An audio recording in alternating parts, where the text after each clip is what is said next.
My निफ्टेंस में आपका फिर से स्वागत है। आज हम लोग डिस्कशन करेंगे इंस्टॉलमेंट पेमेंट सिस्टम पे। आज की क्लास का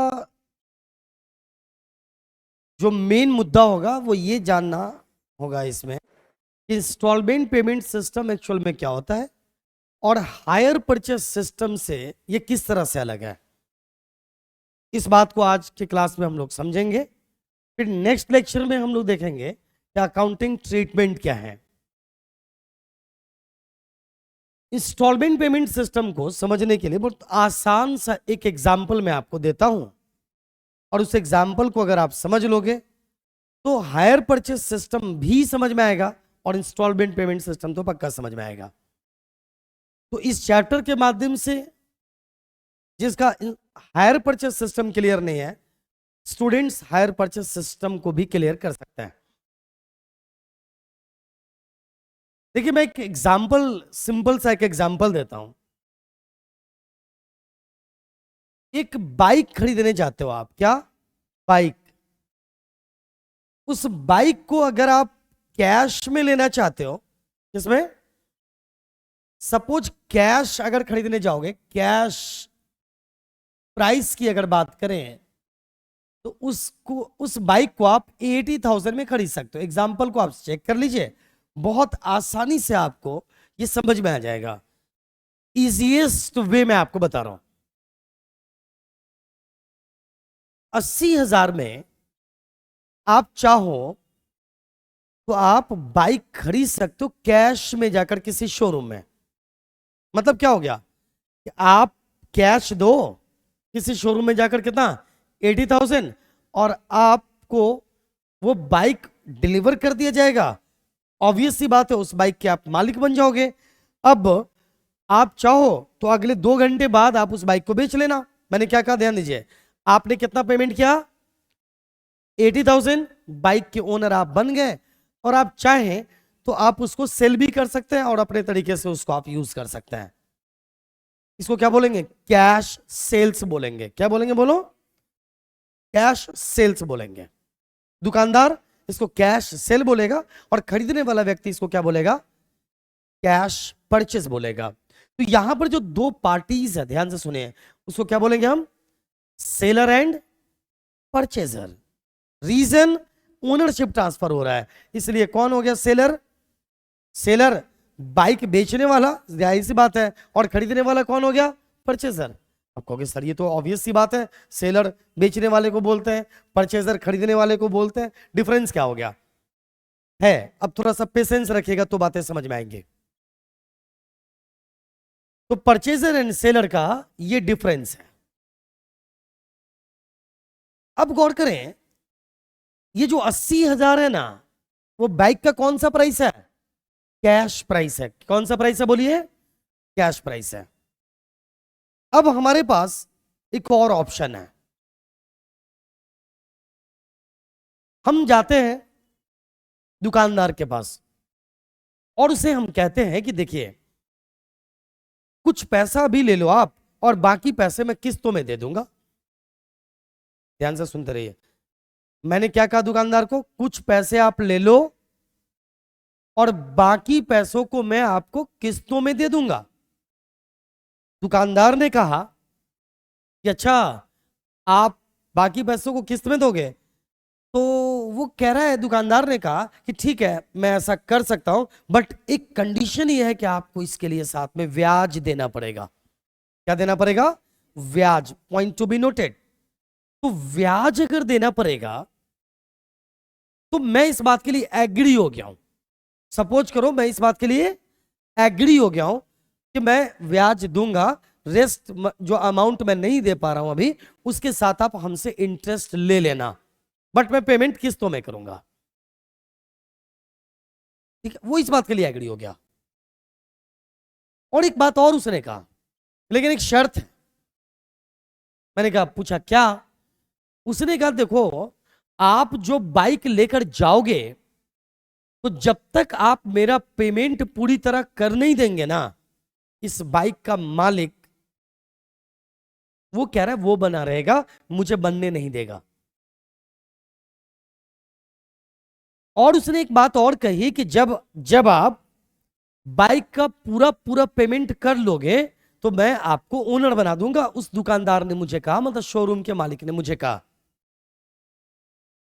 मैंने कहा क्या दिक्कत क्या है, वैसे तो बाइक चलाने की पूरे इजाजत तो हमें मिलेगी ना, क्या मैं बाइक को अपने अधिकार के साथ रख सकता हूं, क्या मैं बाइक को यूज कर सकता हूं? मैंने पूछा दुकानदार से, दुकानदार ने कहा यस आप कर सकते हो, बाइक आप ही करेगा, आप ही यूज करना, है ना, आप अपनी मर्जी से जो चाहो इस बाइक का करो, बट ओनर आप नहीं रहोगे। उसने मुझे कहा कि आप बेच नहीं सकते हो इसे। कब तक? कब तक? जब तक कि पेमेंट आप 100% नहीं कर देते। मैं इस बात के लिए एग्री हो गया। तो जिस सिस्टम पे मैंने इस एग्रीमेंट पर अगर हमने चीजों को खरीदा, बहुत ज्यादा घुमाना फिराना मैं नहीं करके, मैं सीधी बात कर रहा हूं, इससे पहले हमने कैसे खरीदा था? कैश देकर। क्या? That will be called cash purchase. कोई दिक्कत ही नहीं है, मामला ही खत्म। भाई मैंने क्या लिया? बाइक लिया। और आपने क्या लिया? कैश लिया। मान लीजिए आप ही सेलर हो, शोरूम के मालिक आप हो, तो मामला खत्म। कोई लेना देना ही नहीं है, ये ओनरशिप ये वो कुछ करने की कोई जरूरत नहीं है। लेकिन दूसरा कंडीशन क्या है, पॉइंट आप याद रखिए एक बार और, बस एक यूनिक वे मैंने आपको बताया है तीन चीज को समझने का: कैश को, हायर परचेस सिस्टम को, और इंस्टॉलमेंट पेमेंट सिस्टम को। बस थोड़ा सा और पेशेंस रखेंगे, सारी चीजें अपने आप सामने आ जाएंगी और किसी को भी आप एग्जाम्पल के साथ गाइड कर सकते हो। फिर जर्नल एंट्रीज भी समझना आपके लिए आसान होगा। आपके दिमाग में क्वेश्चन भी आएगा कि सर आप इंस्टॉलमेंट पेमेंट सिस्टम अभी पढ़ा रहे हो या हायर परचेस सिस्टम पढ़ा रहे हो? हेडिंग तो आपने इंस्टॉलमेंट पेमेंट सिस्टम का डाला है, तो वास्तव में मैं इंस्टॉलमेंट पेमेंट सिस्टम ही पढ़ा रहा हूं। लेकिन अगर मैं सीधी सी बात कहूं कि मच्छर मारने के लिए एक बहुत बड़े हॉकी के डंडे का इंतजाम आप कर रहे हो, तो ये बेवकूफी है। राइट? जितनी आवश्यकता है उतनी ही ताकत लगाओ यार। अब एक पेन को आप पूरी ताकत के साथ उठाते हो, आप कहते हो ताकत जो है यूज कर लेते हैं, ये बेवकूफी की बात है। तो जब आसानी से कोई काम हो रहा है तो टेंशन क्यों ले? हायर परचेस सिस्टम आपने ऑलरेडी पढ़ा हुआ है, और अगर आइडिया नहीं है तो आप जाकर आप चेक कर सकते हैं, आपको हायर परचेस सिस्टम का लेक्चर मिल जाएगा। अगर हायर परचेस सिस्टम कंफर्म है तो उसके सहारे हम अगले मिनट कंफर्म कर सकते हैं इंस्टॉलमेंट पेमेंट सिस्टम को, और पूरा एक कॉम्पेरेटिव स्टडी भी कर सकते हैं। तो एक सिस्टम क्या था कि भाई मैं आपके शोरूम गया, 80,000 मैंने आपको दिया, बाइक आपने मेरे नाम किया, मैं बाइक का मालिक हूं, हमारा और आपका लेना देना खत्म। हाँ अगर आपने सर्विस वर्विस दे रखा है तो मैं आके करवाता रहूंगा, दैट इज डिफरेंट थिंग, लेकिन ओनर तो मैं ही हो गया ना बाइक का। अब 2-4-5 दिन के बाद मेरा मन कर रहा है इस बाइक को बेच दूं, तो क्या मैं आपकी इजाजत लेकर बेचूंगा? क्यों? कोई इजाजत की जरूरत नहीं है, मैं सीधे बेचूंगा, इसका मालिक मैं हूं, दैट्स ऑल। लेकिन दूसरा केस मैं जो बता रहा था ना, दूसरा केस मैंने क्या कहा एक बार और समझ लीजिए। मैंने कहा भाई साहब एक काम करो ना, आप मेरे से 20,000 रुपया भी ले लो, मतलब कुछ ले लो, कितना ले लो? 20,000 ले लो। तो जो नहीं दे पाया मैं अभी, कितना? 60,000। उस 60,000 को किस्त में ले लो, धीरे धीरे करके ले लो। अच्छा किस्त मंथली ले लो, नॉट नेसेसरी। किस्त ईयरली ले लो, नॉट नेसेसरी। किस्त मतलब टुकड़े में पेमेंट ले लो, हो सकता है किस्त 2 महीने पे हो सकता है 3 महीने पे हो। नॉर्मली बच्चों को क्या लगता है किस्त मतलब मंथली, किस्त मतलब किस्त मंथली हो जरूरी नहीं होता है, ये याद रखिए। किस्त मंथली होता है क्या? नो, होता है बट नेसेसरी नहीं होता है। एक और बात बच्चे समझते हैं कि किस्त मतलब इंस्टॉलमेंट, मतलब इंस्टॉलमेंट मतलब यही होता है कि हर बार बराबर अमाउंट होगा, यह भी नेसेसरी नहीं होता है। इंस्टॉलमेंट का मतलब होता है पेमेंट टुकड़ों में। यह भी पॉसिबल है कि अगले महीने में आपको 5,000 दूंगा, उसके 2 महीने के बाद मैं आपको 7,000 दूंगा। ध्यान दो क्या क्या बदल गया, टाइम भी बदल गया और अमाउंट भी बदल गया। यह भी इंस्टॉलमेंट ही है। इंस्टॉलमेंट मतलब किस्त होता है। तो मैंने कहा कि 20,000 अभी ले लो, बचा हुआ 60,000 इंटरेस्ट के साथ मैं आपको किस्तों में दे दूंगा। तो मान लो इंटरेस्ट बन गया 10,000, तो कितना हो गया? 60,000 बकाया और 10,000 हाँ एक्स्ट्रा, कितना हो गया? 70,000 इंटरेस्ट के साथ हो गया ना, कितना हो गया? 70,000। मैंने कहा 10 किस्तों में 7,000 करके हर महीने में दे दूंगा। आप एग्री हो गए? अब मैं कितना पेमेंट करने जा रहा हूं आपको? 70,000। टोटल में कितना देने वाला हूं आपको? 90,000। ये मैं आपको एक्स्ट्रा कितना दे रहा हूं? 10,000। इसी को क्या बोलते हैं? इंटरेस्ट।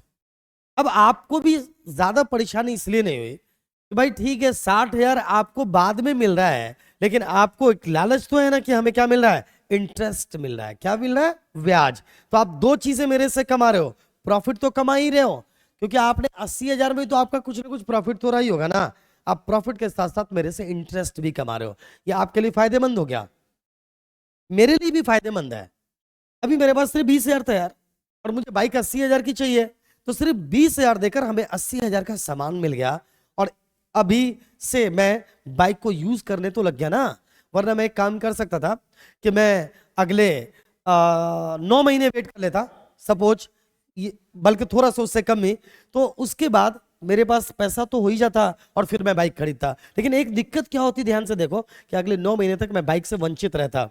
तो जो बाद में 9 महीने के बाद बाइक खरीद चला पाता, मैं उसको पहले ही चला रहा हूं, और उसके बदले में मैं कितना पेमेंट अदायगी कर रहा हूं? कितना अदा कर रहा हूं मैं? 10,000 रुपया एक्स्ट्रा दे रहा हूं।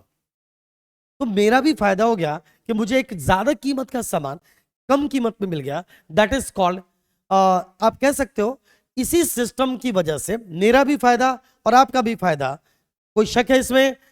बट एक शर्त आपने मेरे पास क्या रख दिया कि देखिए, मालिक आपको हम बनने नहीं देंगे। कब तक? जब तक कि आप पेमेंट नहीं कर दोगे 100%, तब तक।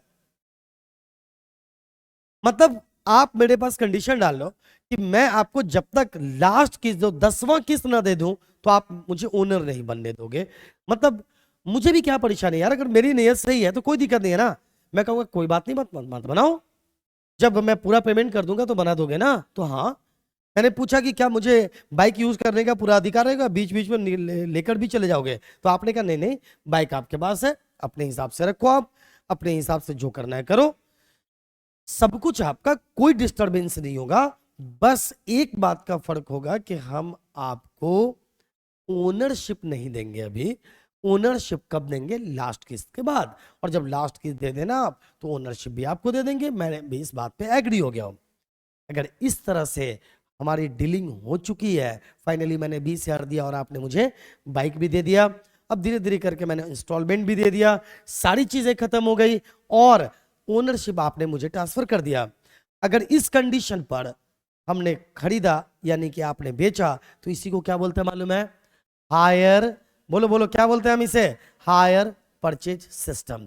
फिर कंफ्यूजन हो रहा होगा आप लोगों को, सर इंस्टॉलमेंट पेमेंट सिस्टम की क्लास है आज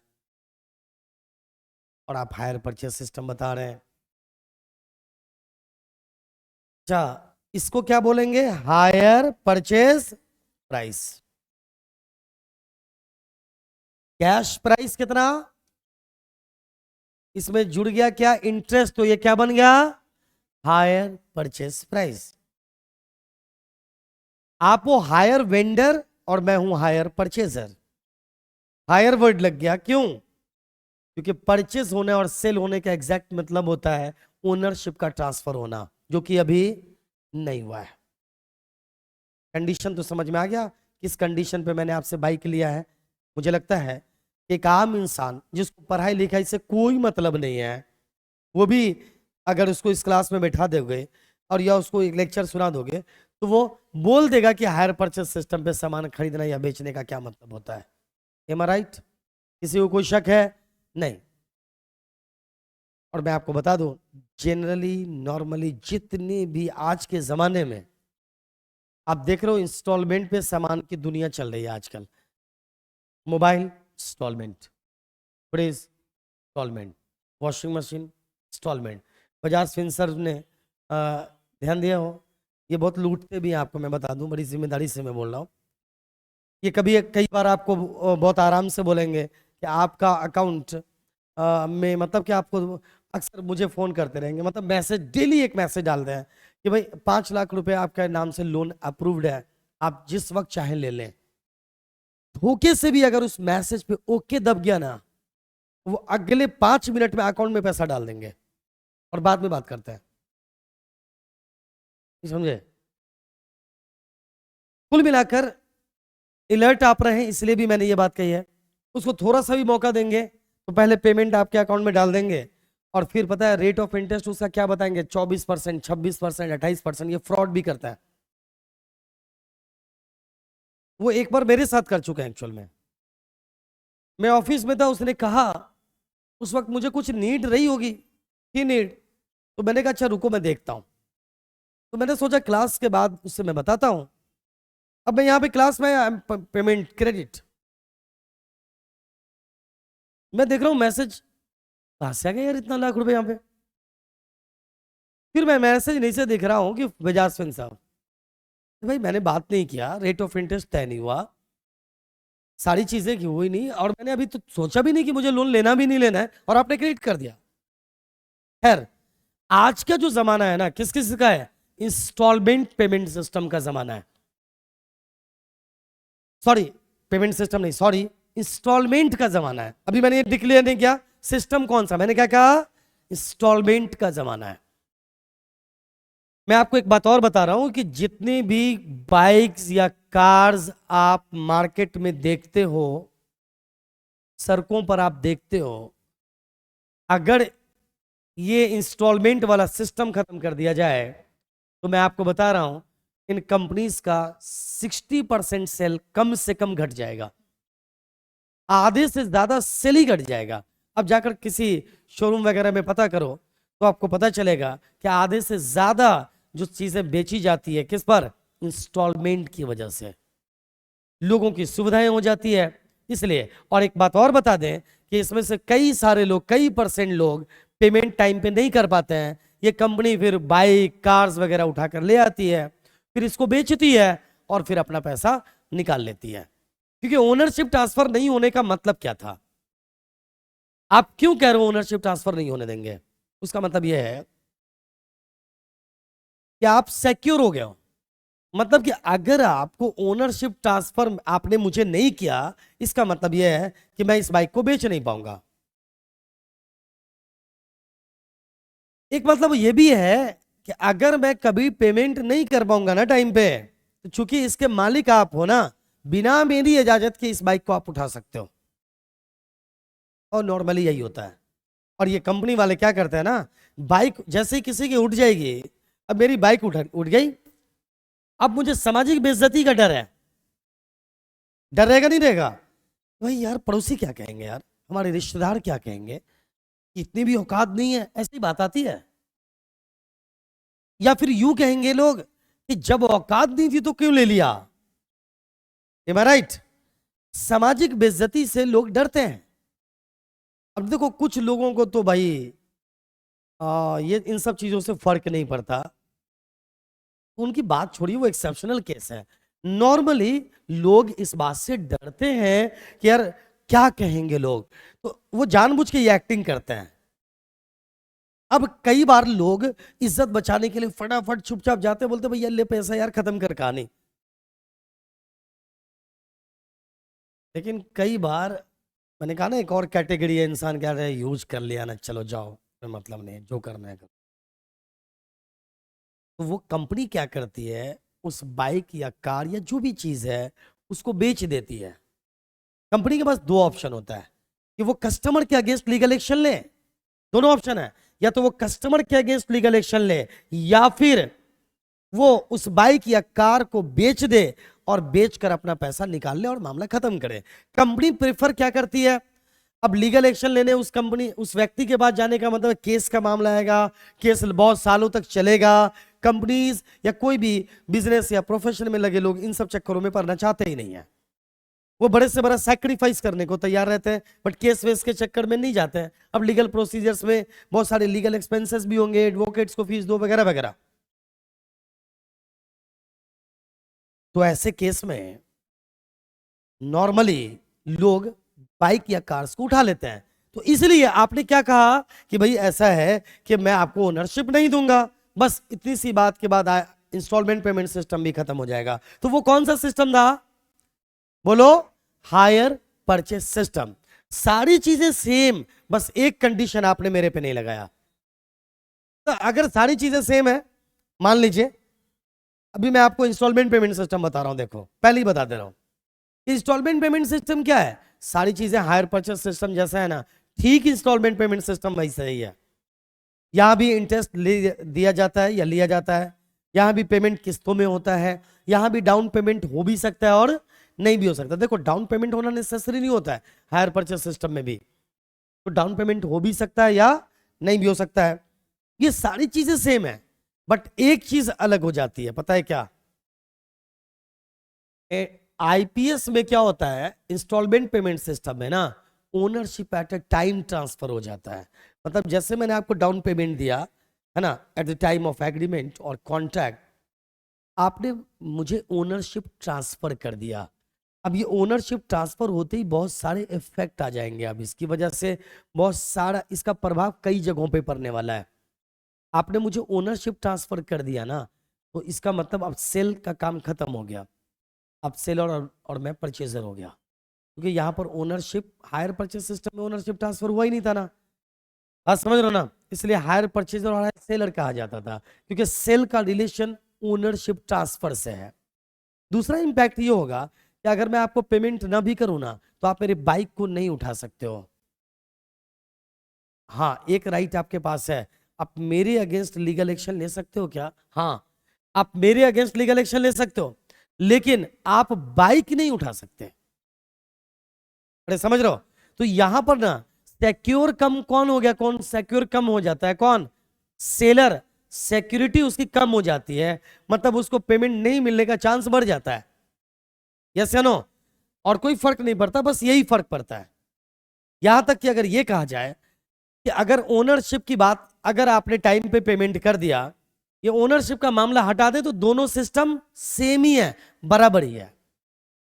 और किसी भी सिस्टम पे अगर आप सामान खरीदते हो, आपका इरादा अगर नेक है, तो किसी भी सिस्टम पे खरीदो तो कोई परेशानी नहीं है। तो अगर सारी चीजें सेम रखते हुए ओनरशिप के मामले को सिर्फ चेंज कर दें, तो इसी को क्या बोलेंगे हम? Instalment payment system. मेरे ख्याल से बातें समझ में आ गई होंगी, किसी को कोई दिक्कत नहीं हो रही होगी। आइए अब मैं आपको बता दूं इसके कैरेक्टर। अब अगले 5 मिनट के अंदर बाकी सारी चीजें जो अब तक मैंने बताई है वो अपने आप क्लियर हो जाना है। चलिए चेक करते हैं। Instalment payment system is system where there is an outright sale of goods to buyer who agrees to pay the cash price. It's not necessary, I said ना, cash price पे ही किया जाए, pay the cash price in certain number of installment। मैंने कहा कि जरूरी नहीं है कि सारा ही कैश प्राइस इंस्टॉलमेंट में हो, डाउन पेमेंट भी हो सकता है और डाउन पेमेंट नहीं भी हो सकता है। देख रहे हो क्या करें? Instalment along with interest. Instalment में कैश प्राइस अदा होता है और ब्याज के साथ दिया जाता है। Thus, the installment price includes both the cash price as well as interest। तो जो इंस्टॉलमेंट देते हैं उसमें क्या रहता है? कैश प्राइस के साथ साथ क्या रहता है? इंटरेस्ट भी रहता है। For delayed payment, therefore the system is also called deferred installment system। Point to be noted. क्या कहा जा रहा है? इसे क्या बोलते हैं? हम बोलिए, इसको क्या बोलते हैं? एक और नाम, deferred instalment system. Under installment payment system, the ownership of the goods passes to the buyer immediately। यही फर्क है, immediately। और हायर परचेज सिस्टम में सारा डिफिनेशन सेम रहने दो, सब कुछ सेम रहने दो। हायर परचेज सिस्टम को अगर तुम्हें डिफाइन करने को कहा जाए, सब कुछ सेम रहने दो, ऊपर से लेकर नीचे तक कुछ नहीं करना है इसमें, बस ये चीज बदल जाएगा। और यहां पे लिखना, under hire purchase system the ownership of goods transferred after last payment. बस यही चीज बदल जाएगा और 100% डेफिनेशन भी सेम रहेगा, बस इसी का फर्क है। अब इसका कैरेक्टरिस्टिक बता रहा है। सेन outright sale in fact it is special system of credit sale और परचेस। स्पेशल सिस्टम है नहीं है? अरे है ना। आइए, there is an agreement between the seller and buyer. Agreement तो होगा ना हमारे बीच, कब कितना पेमेंट आप करोगे, कब तक पेमेंट कर दोगे। The payment of purchase price of the goods is made in periodical instalment. इसमें पेमेंट इंस्टॉलमेंट में होता है। फिर इसका एक कैरेक्टरिस्टिक देखो, अभी तक इंस्टॉलमेंट पेमेंट सिस्टम के बारे में जो जाना आपने, वो सारी चीजें एक एक करके लिख दो। डाउन पेमेंट हो भी सकता है, नहीं भी हो सकता है। इसमें इंटरेस्ट भी दिया जाता है। ओनरशिप का transfer at the time of agreement हो जाता है। यस या नो? ये सारी चीजें जो भी इसके बारे में आपने अब तक सीखा, वो सारी चीजों को एक एक करके लिख लो। In the event of default by the purchaser, the seller cannot take back the goods. मैंने अभी वही बात कहा ना कि चूंकि ओनरशिप ट्रांसफर हो गया ना, तो सेलर ना गुड्स को वापस नहीं ले सकता है। जैसे बाइक है ना, मैंने आपसे बाइक खरीदा, वो बाइक मेरे लिए एसेट्स है, लेकिन वो आपके लिए क्या है? गुड्स है। तो आप यहाँ पे सेलर गुड्स को वापस नहीं ले सकता, बाकी मेरे अगेंस्ट आप लीगल एक्शन ले सकते हो। ये सारी चीजें मैंने बता दिया। The amount paid up to the default can not be, क्या है इसमें? The seller can only claim for unpaid instalment, he can file वगैरह वगैरह। कुल मिलाकर जो बातें मैंने अभी कही है, मुझे लगता है इसको अब आपको देखने की कोई खास आवश्यकता नहीं है। चीजें आपको 100% समझ में आ गई होगी। अब आइए नेक्स्ट पॉइंट पर थोड़ा सा देख लीजिए क्या कह रहा है। अब ये since the purchaser is the owner of goods, he can use it, sell it और मॉर्गेज इट टू एनीवन। एक बात भाई, एक बात बताओ, आपने मुझे क्या बना दिया? ओनर बना दिया। क्या मैं आपको इंस्टॉलमेंट पूरा क्लियर किए बिना, मतलब आपका पूरा पैसा, वो जो 10 महीने तक 7,000 देना था ना, वो दिए बिना क्या मैं इस बाइक को बेच सकता हूं? 100%। आपका इंस्टॉलमेंट चल रहा है और मैंने इधर किसी को बेच दिया, क्योंकि मैं इसका मालिक हूं, मैं बेच ही सकता हूं। डन। बस फर्क यह है कि सिक्योरिटी यहां पर कम हो जाती है सेलर के लिए। तो बायर के लिए बेहतर कौन है? आईपीएस। और सेलर के लिए बेहतर कौन है? एचपीएस। Any problem? और देखो सारा डिफरेंस एकदम क्लियर होगा। डिफरेंस में भी आपको कोई दिक्कत नहीं आएगी। इसमें दोनों में डिफरेंस है, मैं तब से यही बता रहा था। और एक चेक कर लीजिए, nature of contract, it is an agreement of hiring and become contract of sale on the payment of all instalment. ध्यान दीजिए, ये क्या है? हायरिंग का नेचर है, इसका हायरिंग का नेचर है। और आउटराइट सेल है यहाँ पर, from the date of signing the agreement. Actual में क्या है ये, इसका बेसिक डिफरेंस समझिए। अगले 2 मिनट में आपका लेक्चर समाप्त होगा। देखो क्या है ना, हायर परचेस सिस्टम का नेचर क्या है? हायर वाला है, किराया वाला है। मतलब कि मैं आपको हर महीने 7,000 दे रहा हूं 10 महीने तक, है ना, और मैं इसको बेच नहीं पा रहा हूं। इसका मतलब मैं किराएदार की तरह काम कर रहा हूं ना। यस या नो? भाई किराएदार अगर आप हो, इसका मतलब क्या? आप मकान लो, किन्हीं का मकान यूज करते हो आप, तो आप मकान के ओनर को आप हर महीने रेंट देते हो और रहते हो आप अपने अधिकार, अपने अकॉर्डिंग यूज करते हो। आप उस फ्लैट, अगर मान लो आपने फ्लैट ले रखा है, तो आप उस फ्लैट को आप जिस तरह से चाहो यूज करो, है ना।